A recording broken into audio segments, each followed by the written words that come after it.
Assalamualaikum warahmatullahi wabarakatuh. Yang saya hormati Ibu Rektor Universitas Veteran Bangun Nusantara Sukoharjo, Profesor Dr. Farida Nugrahani MHum. Yang saya hormati dosen pembimbing seminar Bapak Muhammad Arif Maulana MPD, beserta Bapak Ibu dosen penguji seminar. Perkenalkan, nama saya Rati Rafika Fauzi Filaili. Saya dari Prodi Bimbingan dan Konseling dengan NIM 232251411. Berikut pembahasan yang ingin saya sampaikan dalam presentasi kali ini, yaitu yang pertama, identifikasi diri. Yang kedua, refleksi pengalaman belajar yang bermakna. Yang ketiga, desain inovasi layanan BK. Kemudian, refleksi mengikuti program PPG Prajabatan. Yang pertama, identifikasi diri. Jadi, visi pribadi saya untuk pendidikan Indonesia, saya ingin menjadi bagian transformasi pendidikan Indonesia, di mana setiap individu memiliki kesempatan untuk mengembangkan potensi maksimal mereka. Saya ingin berkontribusi dalam menciptakan lingkungan belajar yang inklusif dan relevan secara global, namun tetap menjunjung tinggi nilai-nilai luhur budaya bangsa Indonesia. Melalui pendidikan, saya berharap dapat melahirkan generasi muda yang tidak hanya cerdas, tetapi juga memiliki karakter yang kuat, rasa cinta tanah air yang mendalam, serta integritas yang tak tergoyahkan. Visi pribadi saya sebagai calon guru yaitu menjadi pendidik yang mampu menginspirasi peserta didik untuk mencapai potensi terbaik mereka. Saya ingin menciptakan lingkungan yang inklusif dan menyenangkan, di mana setiap siswa merasa dihargai dan didukung untuk berkembang secara holistik.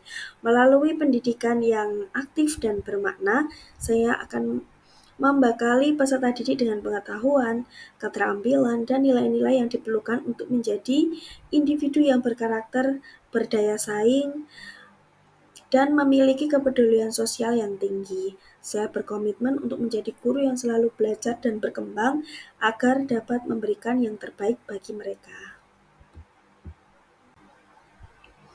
Hal-hal yang ingin saya lakukan sebagai langkah konkret untuk mencapai visi-visi saya tersebut, yaitu mengembangkan kompetensi melalui program PPG Prajabatan yang saya lalui ini, kemudian mengikuti secara aktif berbagai pelatihan dan program pengembangan diri, kemudian berpegang teguh pada prinsip-prinsip BK, melatih berbagai metode dan teknik dalam pelaksanaan program BK, menerapkan pembelajaran yang berdiferensiasi untuk memfasilitasi keberagaman dan gaya belajar, merancang RPL yang selaras dengan profil pelajar Pancasila dan SKKPD sesuai fase mereka, kemudian menerapkan EMC2, membangun relasi yang baik dengan siswa, menerapkan metode pembelajaran atau layanan yang inovatif, mengembangkan materi pembelajaran yang berkualitas.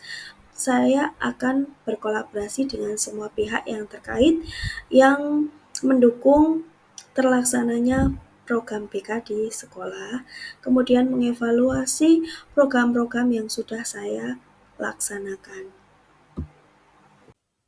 Untuk yang pertama, saya akan menyampaikan pengalaman belajar saya selama mengikuti PPG Prajabatan jurusan BK. Itu yang pertama, mata kuliah Filosofi Pendidikan Indonesia. Lewat mata kuliah ini, saya jadi mengenal bagaimana pemikiran Ki Hajar Dewantara dalam menerapkan pendidikan di Indonesia. Saya juga melihat bagaimana perjuangan pendidikan pada masa kolonial Belanda sampai dengan masa pendidikan abad ke-21. Tentu saja Ki Hajar Dewantara menekankan bahwa pendidikan harus merujuk pada potensi atau kodrat alam dan kodrat zaman. Kita harus menyesuaikan pola perubahan dan perkembangan yang terjadi di masyarakat, teknologi, dan ilmu pengetahuan. Sebagai guru harus mampu menyesuaikan metode pembelajaran, materi, media, dan teknik yang relevan dengan tuntutan zaman bagi peserta didik. Untuk yang pertama, saya akan menyampaikan pengalaman belajar saya selama mengikuti PPG Prajabatan jurusan BK. Itu yang pertama, mata kuliah Filosofi Pendidikan Indonesia. Lewat mata kuliah ini, saya jadi mengenal bagaimana pemikiran Ki Hajar Dewantara dalam menerapkan pendidikan. Untuk selanjutnya, mata kuliah pemahaman tentang peserta didik dan pembelajarannya. Lewat mata kuliah ini, saya belajar berbagai teori perkembangan peserta didik, gaya belajar, dan karakteristik setiap individu. Bahwa setiap individu mempunyai cara mereka masing-masing dalam memperoleh ilmu. Pengetahuan ini membantu saya untuk lebih berempati terhadap peserta didik dan menyesuaikan layanan BK yang saya berikan sesuai dengan gaya belajar peserta didik tersebut. Untuk selanjutnya, mata kuliah pemahaman tentang peserta didik dan pembelajarannya. Lewat mata kuliah ini, saya belajar berbagai teori perkembangan peserta didik, gaya belajar, dan karakteristik setiap individu. Bahwa setiap individu mempunyai cara mereka masing-masing dalam memperoleh ilmu. Pengetahuan ini membantu saya untuk lebih berempati terhadap peserta didik dan menyesuaikan layanan BK yang saya berikan sesuai dengan gaya belajar peserta didik tersebut. Untuk selanjutnya, mata kuliah pemahaman tentang peserta didik dan pembelajarannya. Lewat mata kuliah ini, saya belajar berbagai teori perkembangan peserta didik, gaya belajar, dan karakteristik setiap individu. Bahwa setiap individu mempunyai cara mereka masing-masing dalam memperoleh ilmu. Pengetahuan ini membantu saya. Selanjutnya, mata kuliah prinsip pengajaran dan asesmen 1. Dalam mata kuliah ini, saya dibekali dengan teknik-teknik dan prinsip-prinsip dalam memberikan asesmen kepada peserta didik. Sehingga saya ketika membuat layanan bimbingan konseling harus disesuaikan dengan kebutuhan mereka. Dalam topik ini, saya juga dibekali dengan bagaimana membuat RPL sesuai dengan kurikulum yang terbaru. Tentu saja yang berpusat pada peserta didik menerapkan profil pelajar Pancasila dan SKKPD fase peserta didik tersebut. Layanan yang saya berikan disesuaikan dengan kebutuhan-kebutuhan lewat AKPD yang saya buat, sehingga dalam memberikan layanan saya sudah mempersiapkan rancangan-rancangan yang akan saya berikan dan waktu yang sudah ditentukan. Selanjutnya, mata kuliah prinsip pengajaran dan asesmen 1. Dalam mata kuliah ini, saya dibekali dengan teknik-teknik dan prinsip-prinsip dalam memberikan asesmen kepada peserta didik. Sehingga saya ketika membuat layanan bimbingan konseling harus disesuaikan dengan kebutuhan mereka. Dalam topik ini, saya juga dibekali dengan. Untuk selanjutnya, mata kuliah pembelajaran berdiferensiasi.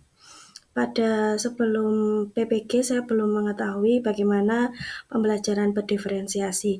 Pada mata kuliah ini saya dibekali dengan prinsip-prinsip bagaimana cara melakukan layanan yang berdiferensiasi, yaitu bahwa seorang guru harus mencukupi atau dapat memberikan wadah kepada masing-masing gaya belajar dan minat bakat peserta didik. Dengan memberikan layanan yang berdiferensiasi, kita dapat membebaskan atau memberikan peserta didik tugas sesuai dengan minat dan kemampuan mereka.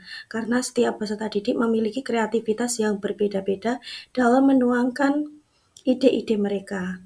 Untuk selanjutnya, mata kuliah perspektif sosiokultural. Dalam mata kuliah ini, saya diajarkan bagaimana memahami latar belakang sosial dan budaya peserta didik dapat mempengaruhi pembelajaran dan perilaku mereka.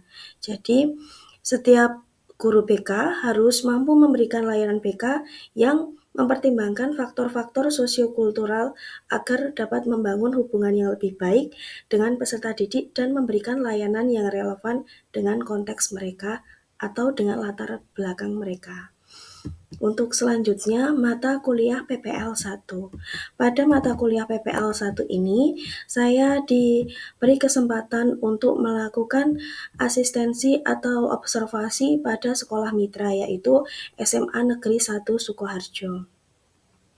Pada kesempatan ini, saya mempraktikkan secara langsung bagaimana teknik-teknik yang sudah saya dapatkan dalam pembelajaran semester 1 ini. Tentu dalam mengobservasi atau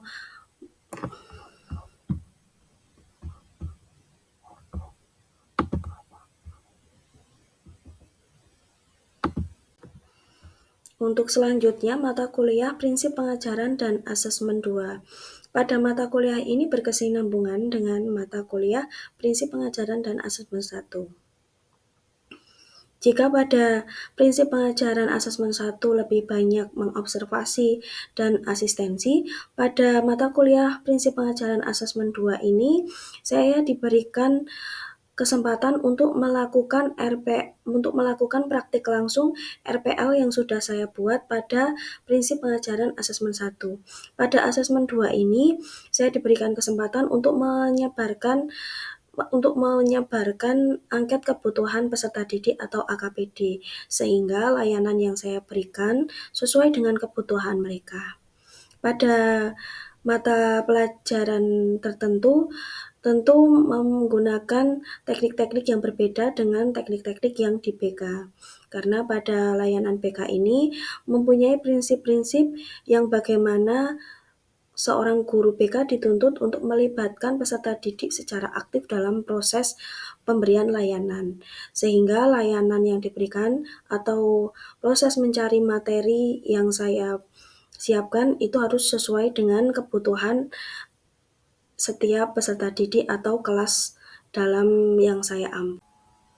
Untuk selanjutnya, mata kuliah pengantar ABK. Pada mata kuliah ini saya diberikan pengetahuan dasar tentang jenis-jenis ABK. Pada mata kuliah ini tentu sangat penting bagi saya sebagai calon guru BK yang mana mungkin berhadapan dengan peserta didik yang memiliki berbagai jenis kebutuhan khusus. Kebetulan saya PPL di SMA Negeri 1 Sukoharjo yang mana peserta didiknya bercampur antara peserta didik ABK dengan peserta didik lainnya, karena sekolah sudah menerapkan program inklusi. Oleh karena itu, mata kuliah ini memberikan atau membantu saya untuk semakin memahami kebutuhan-kebutuhan khusus bagi ABK. Untuk selanjutnya, mata kuliah pembelajaran sosio-emosional. Pada mata kuliah ini sangat kaitan erat dengan kondisi emosional bagi guru maupun peserta didik.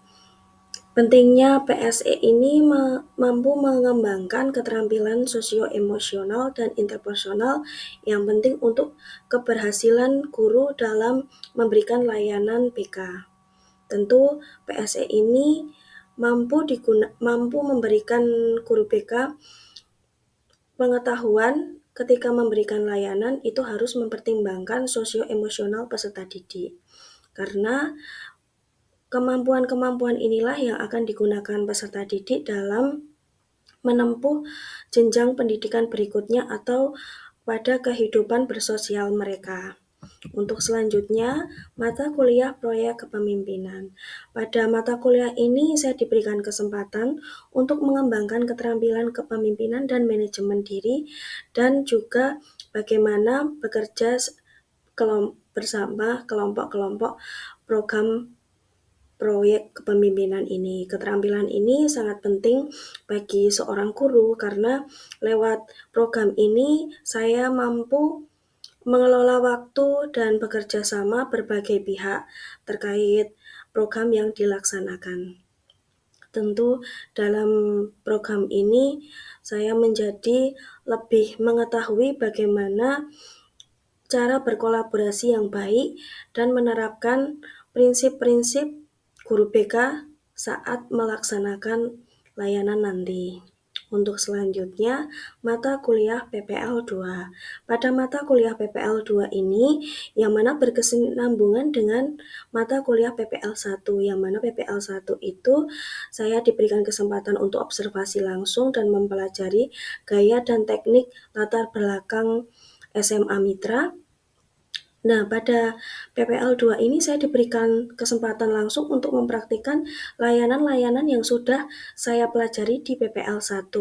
Tentu semua mata kuliah yang saya pelajari pada semester 1 dan 2, saya gunakan atau diterapkan langsung pada PPL 2 ini, karena saya memberikan praktik langsung berupa layanan dasar dan layanan responsif kepada peserta didik, yang mana mempertimbangkan banyak hal yang sudah saya pelajari.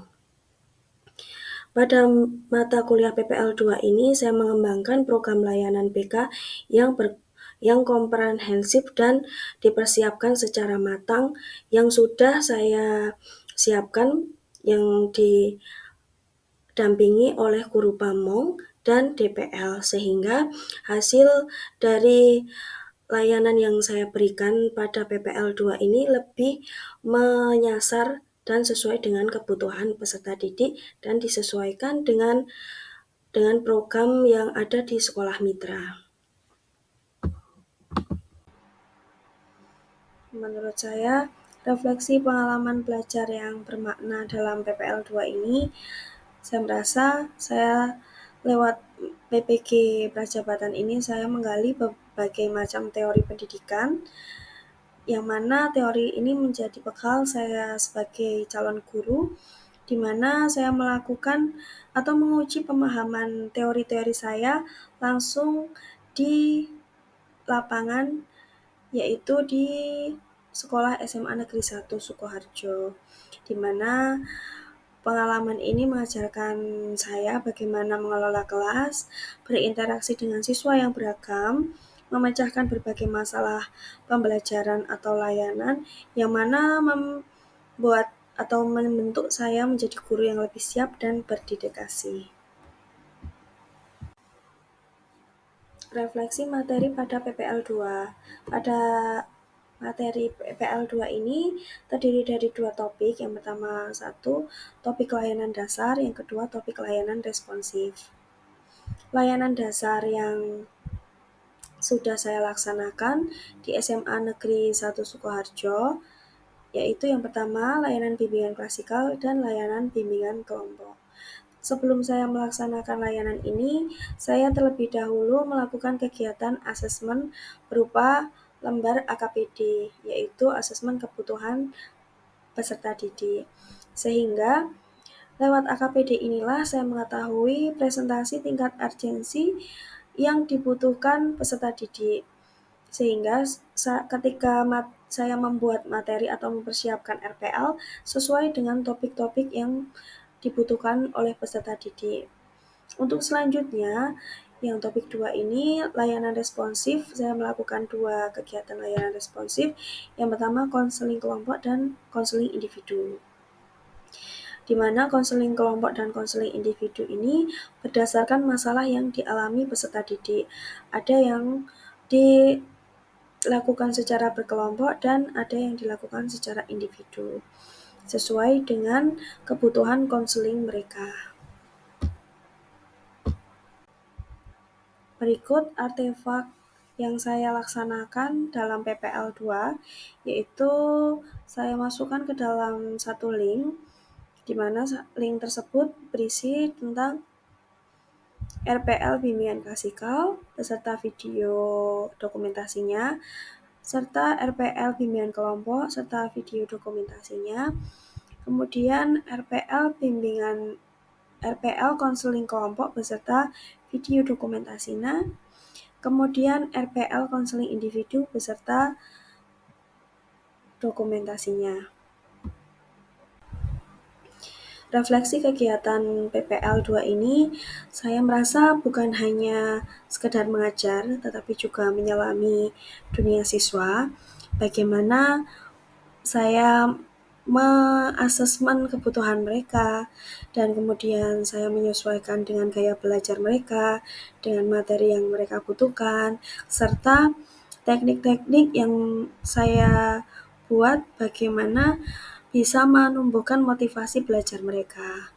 Setiap interaksi baik dengan siswa maupun guru menjadi pelajaran berharga yang membentuk saya menjadi calon guru BK yang lebih matang. Tantangan yang saya hadapi mulai dari keterbatasan waktu yang ada dan perbedaan ekspektasi dan realita yang sudah saya laksanakan justru menjadi batu loncatan untuk saya terus belajar dan berinovasi. Hambatan-hambatan seringkali terjadi pada praktik PPL 2 ini menjadi bagian proses pembelajaran yang saya harus sabar dan tekun dan selalu memperbaiki rencana yang sudah saya buat. Secara keseluruhan, hambatan-hambatan ini menjadi pelajaran berharga bagaimana kita dihadapkan dengan realita di lapangan.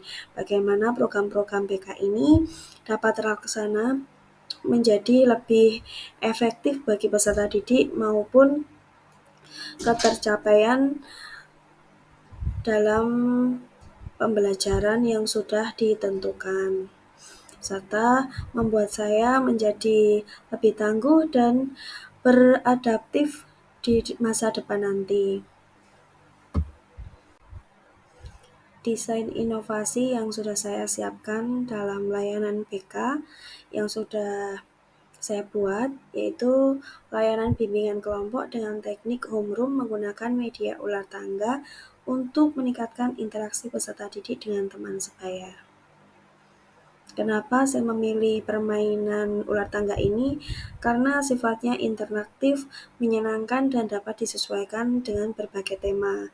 Kebetulan saya memilih dengan teknik homeroom, di mana teknik homeroom ini menghadirkan suasana kekeluargaan atau suasana berada di rumah atau cenderung santai. Nah, permainan ular tangga ini saya gunakan dalam bimbingan kelompok dengan teknik homeroom ini menurut saya sesuai karena tema yang saya angkat ini interaksi dengan teman sebaya.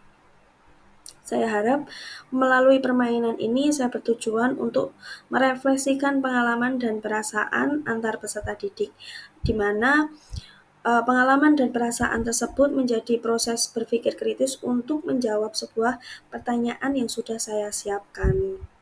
Dalam konteks ini, saya mengembangkan topik yang saya buat dalam pertanyaan-pertanyaan yang sudah saya siapkan.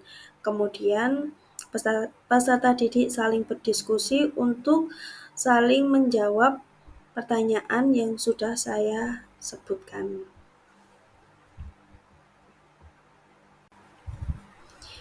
Tujuan pembelajaran atau layanan inovatif ini tentu saja mempunyai tujuan-tujuan lebih rinci, yaitu dengan media ular tangga ini saya menyiapkan beberapa pertanyaan sesuai dengan topik yang sudah saya tentukan, yaitu interaksi dengan teman sebaya.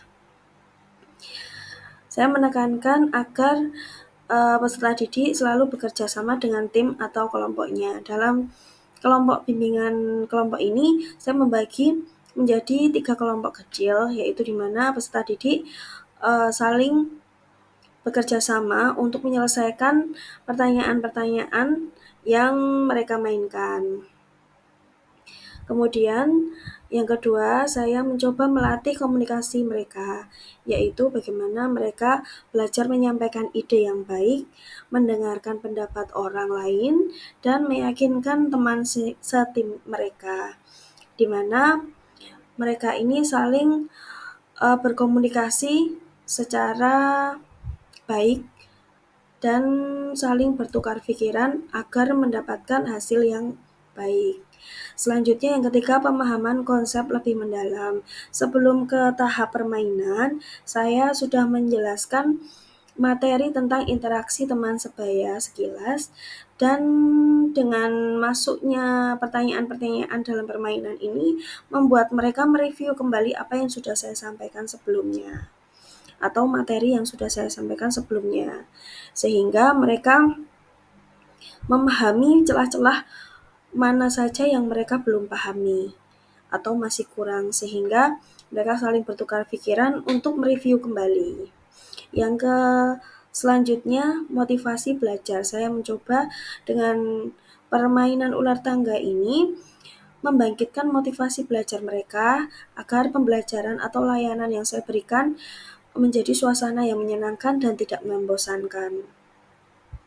Jadi saya berharap dengan desain ini peserta didik lebih termotivasi belajar karena mereka merasa bermain sambil belajar.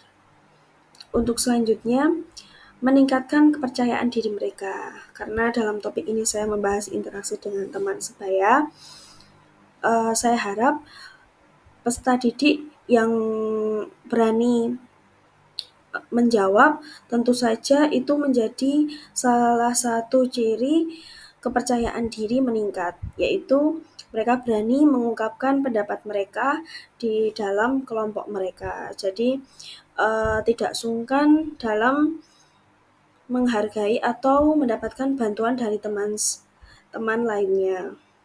Karena dengan teknik homeroom ini, saya merasa media ini cocok dalam teknik homeroom karena dapat dimainkan dalam suasana kekeluargaan dan pertemanan. Berikut saya buat buku panduan yang berupa tentang tahapan-tahapan cara bermain ular tangga dalam bimbingan kelompok dengan teknik homeroom, dan materi-materi yang saya berikan sudah saya masukkan ke dalam buku panduan ini. Kemudian tahap desain pembelajaran atau layanan yang saya siapkan itu sama seperti bimbingan kelompok, sesuai dengan format yang ada di LPL yang sudah saya masukkan di link tadi, yaitu terdiri dari 3 tahap, yaitu tahap awal, tahap inti, dan tahap akhir. Sebagai calon guru profesional, saya berkomitmen untuk melaksanakan tugas dan tanggung jawab dengan penuh dedikasi.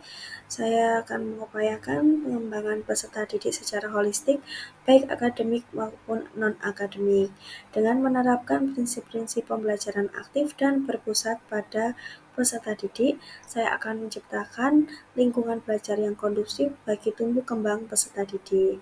Selain itu, saya akan terus upaya meningkatkan kompetensi profesional melalui kegiatan dan pelatihan refleksi yang akan saya laksanakan. Indonesia is not just wonderful. Indonesia is a wonderland. Kota baru, gunungnya bermegah.